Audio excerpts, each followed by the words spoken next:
writing my book and I was trying to get stories and I hadn't remembered this, but she said she had taken me out to eat with some family and friends and I got a migraine at the table and she had to take me home and leave everybody else there and pull over on the side of the road for me to vomit on the way home. I had totally forgotten that.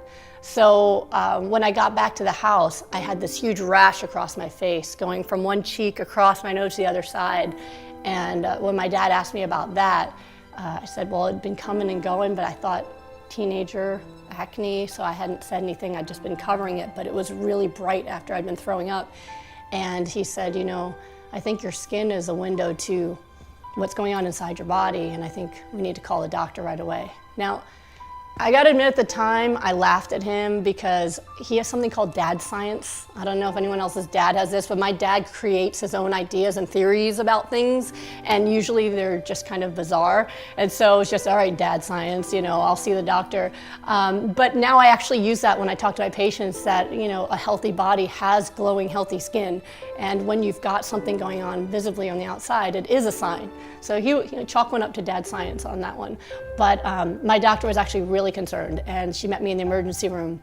And that's the day where I went from kind of a normal teenager with little weird things happening in there to fully just a sick person where, you know, they were just taking blood every other day. I had like needle marks all over my arm, just in and out of the hospital. My blood test showed that my kidneys were in trouble, so they sent me in for a kidney biopsy. So next thing I know, I'm going into surgery. So it was just so chaotic. And you know, the doctor told us what happened, and they said, you know, you're in stage 4 kidney failure. And you've got 6 months if we don't do something really, really aggressive. 6 months you'll be in dialysis or you'll be dead. So, you know, so my family's very much, well, I was raised by a family, they're immigrants, they're Holocaust survivors, and they came to this country, you know, for opportunity, and also with a very firm belief that doctors know everything. I've never met a patient who thinks the same thing, but when I was a kid, I was raised that whatever your doctor says is what you do.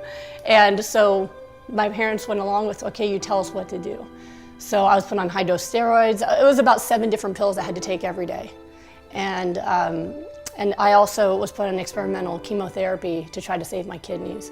And so the reason they were using chemotherapy is they had this idea, because chemotherapy normally is used for cancer patients. And the side effect of chemotherapy is it shuts down the immune system. So people who are on chemo often get really sick with all these other colds and other problems because their immune system doesn't work. Well, with lupus, your immune system's attacking your own body. And so my immune system had suddenly stopped recognizing my kidneys as my own and were attacking my kidneys, trying to kill it, as if they were invading. And so the thought was, if we can shut down the immune system with the chemotherapy, maybe we can put in a remission. I call it rebooting me. They rebooted it. They shut down my immune system and then just slowly let it restart again. And it worked. You know, it was a miserable, miserable 2 years, because they had me on it from 16 to 18 years old. Every month it was increasing doses. And they really didn't know what to do back then. It was an experimental treatment. Nowadays they put people on it for a couple weeks max, maybe a month. But I took it for 2 years straight. So 16 to 18, my life was really about get the chemo. For a week I'd be just unable to eat because of all the vomiting. The second week I'd be afraid to eat because of the vomiting. By the third week, I'd finally start to be getting my energy back, and then the fourth week was time for another treatment already. And that was, I just kind of went through those 2 years like that, where I did my treatments, I took my meds, I went to school, I studied. Whenever I couldn't go to class, I would just read my textbooks. And I was really just at a highlight in my life. Like, I could see it. I'd gotten into this residency at UCLA Harbor in California. So everything was great, and I wasn't really needing anybody. And then I met this most amazing person, Thomas Tadlock, and he just changed everything for me. And I went from only dreaming about a white coat to dreaming about a white dress, you know. And the hardest thing I ever had to do was to tell him about my illness and the fact that marrying me was, you know, not gonna be long term. And you know, it was hard for him to hear, but he just said that he'd rather have a short life with me than a lifetime with someone else. So he would take care of me. He would live with me and he'd take care of me as long as I had. So, quite a man, you know, because I was told I couldn't have kids. I was told I probably wouldn't live past my 50s. I'd probably be handicapped by my 30s, but he wanted to go for it. So if he was willing to go for it, then I was willing to go for it too. So at that point, it was really about just planning. So not only was I now getting ready for residency and finally got my MD, and I was going to be a doctor and all the things I'd been hoping to do, and I was going to be able to help all these people, I was going to get married. And so it was really, really exciting. It was like the universe couldn't give me more.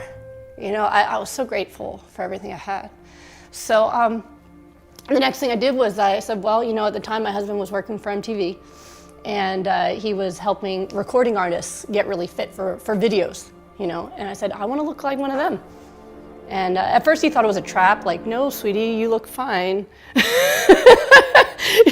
Men get a little nervous, and I said, no, I want to look great. We're going to go to Maui, we're going to get married, and I want to look as good as I feel emotionally. And I want to do it in a healthy way. And that's what he did. It wasn't about starvation, it wasn't about hurting your body, it was about learning how to take care of your body. And so I wish I could say, people always ask me, how did I know that this was going to heal my lupus? And I did not. I wish I was that smart. I'd gone through 4 years of medical school, so I knew there was no way to actually get rid of lupus. All you can do is control it with medication and hope for the best. There was no treatment that was going to ever make it go away. So that wasn't my goal at all. It was purely vanity. I was like every other woman who was getting married who wanted to look great in their wedding dress. I just didn't want to starve myself like all my friends did. I have one friend who starved herself for her wedding day and gained 20 pounds on her honeymoon. Literally, like she weighed herself 20. I didn't want that. I wanted to take care of myself. I didn't want to be at risk for hurting myself further. So he created a program for me called the Dream Body Program, and it was 4 months of learning how to nourish my body in a way that would cause me to have a fast metabolism. And what a fast metabolism really is, and most people have no understanding of really what metabolism is a measurement of your cell's ability to change when you ask them to. Change in terms of losing fat, or gaining muscle, or changing your health. And so when you have a fast metabolism, you can get any kind of result you want. But the only way to get it is to give your cells the fuel they need.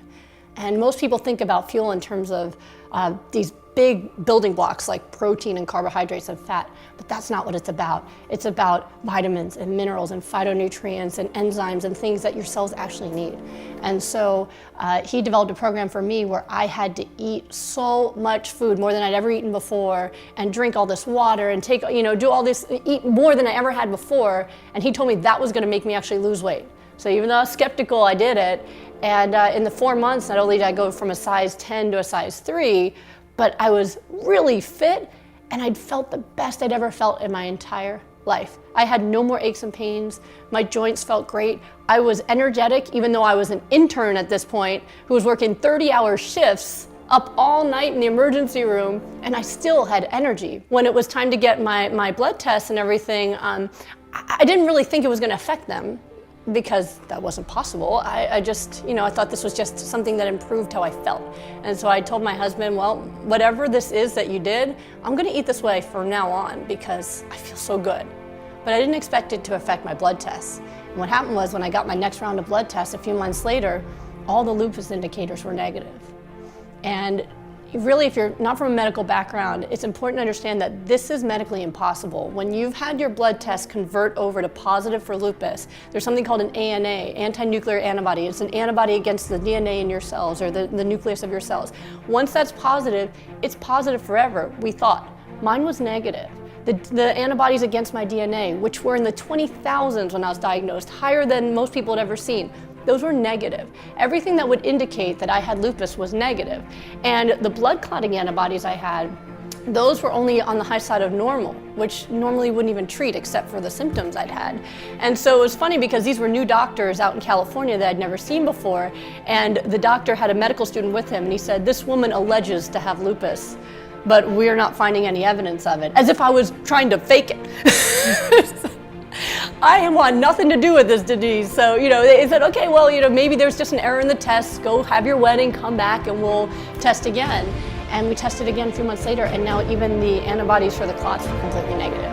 And my blood pressure was coming down to that of an athlete. And my genetically high cholesterol that I was told I could do nothing but blame my parents, that's what my doctor had told me as a kid, that was completely normal and in fact optimal. And that's what's happened ever since then. And right now I'm sitting here and it's been 10 years since that first negative blood test, and there's been no sign of lupus coming back, in spite of me continuing to go on and not only expose myself to those things they said I shouldn't, like going out in the sunshine, but also having 2 children. I have continued to actually get healthier and stronger as the years have gone by.